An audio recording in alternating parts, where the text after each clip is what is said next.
Selamat datang di Deep Dive kali ini. Kita punya setumpuk materi yang sangat menarik nih dari Anda tentang sebuah UMKM dari pedalaman Kalimantan, tepatnya di Kabupaten Lamandau.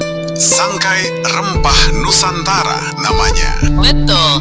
Sekilas ini kayak cerita UMKM biasa ya, tapi kalau kita gali lebih dalam, wah ada sesuatu yang luar biasa di sini. Tepat sekali. Jadi misi kita di Deep Dive ini simpel aja.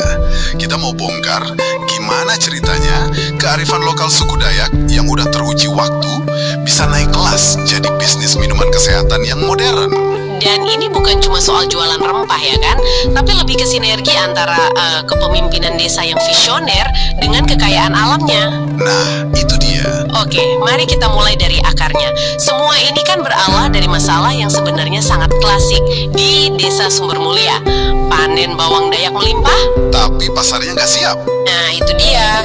Akibatnya harga anjlok, petani merugi.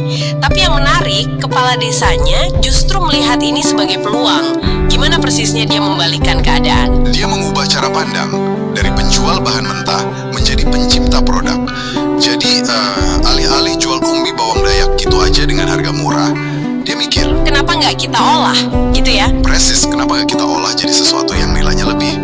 Nah inilah titik balik. Mereka berhenti bergantung pada penjualan komoditas mentah. Oke, bawang Dayak, kayu bajakah, pasak bumi. Nah, ini dia bahan-bahannya. Yang bikin saya penasaran, ini kan bukan sekedar jahe atau kunyit ya. Bukan.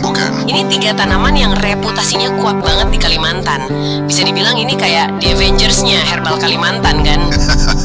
Haha, analogi yang pas banget. Kita mulai dari bawang Dayak deh.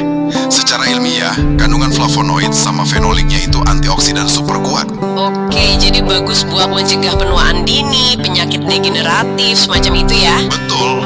Tapi ada satu fakta unik dari riset yang Anda kasih. Ekstraknya ternyata bisa menghambat bakteri penyebab jerawat. Wah, antioksidan sekaligus anti jerawat dari bawang. Ini nggak terduga sih.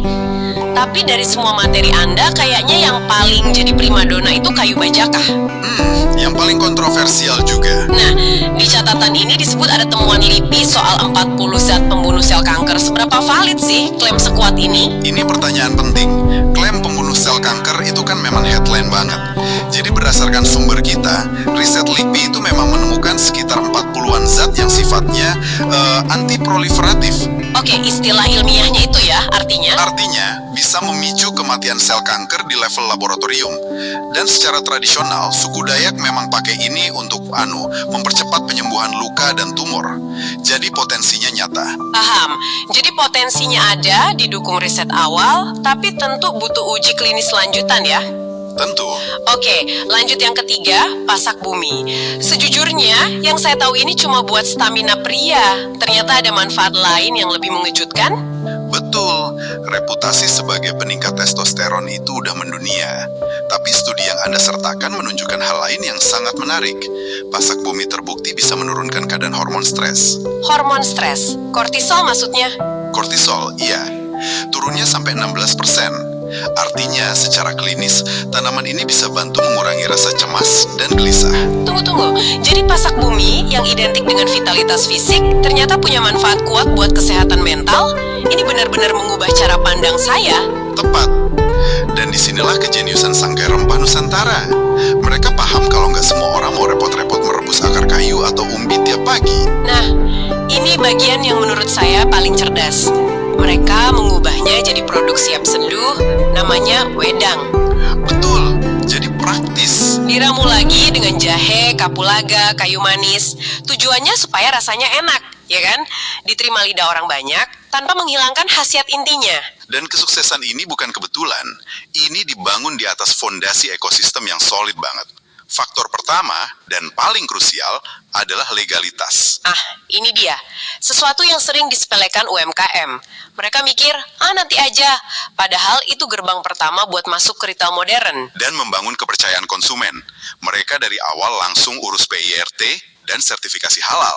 Itu kunci. Oke, selain legalitas yang beres dari awal, apalagi yang bikin fondasi mereka kokoh? Dukungan dari desanya sendiri. Desa Sumber Mulia ini ternyata inovatif banget. Mereka punya aplikasi layanan publik digital namanya Summit. Summit. Iya, singkatan dari 1 menit jadi. Buat mempermudah urusan administrasi, mereka juga punya festival tahunan Sumber Mulia Fest. Oh, jadi panggung promosi buat produk-produk lokal ya? Tepat. Terakhir, ada dukungan dari level kabupaten. Bupatinya secara aktif mendorong diversifikasi ekonomi dari kelapa sawit ke UMKM. Jadi ini bukan cuma kisah satu UMKM hebat, tapi kisah satu desa dan pemerintah daerah yang kerjasama. Gambaran besarnya, ini contoh sempurna bagaimana potensi lokal bisa jadi produk berkelas nasional. Benar sekali. Mereka nggak cuma menciptakan produk, tapi benar-benar memberdayakan ekonomi dari akar rumput, khususnya untuk para ibu-ibu PKK yang sekarang jadi punya penghasilan tambahan. Kisah Sangkai Rempah Nusantara ini nunjukin bahwa inovasi yang paling kuat itu seringkali datang dari gabungan 3 hal. Tradisi yang kaya, validasi sains yang kuat, dan tata kelola yang suportif. Ini bukan sulap, ini resep. Sebuah resep yang bisa ditiru. Betul. Dan ini kemudian memunculkan satu pertanyaan penting untuk Anda renungkan. Kekayaan alam atau kearifan lokal apa di sekitar Anda yang belum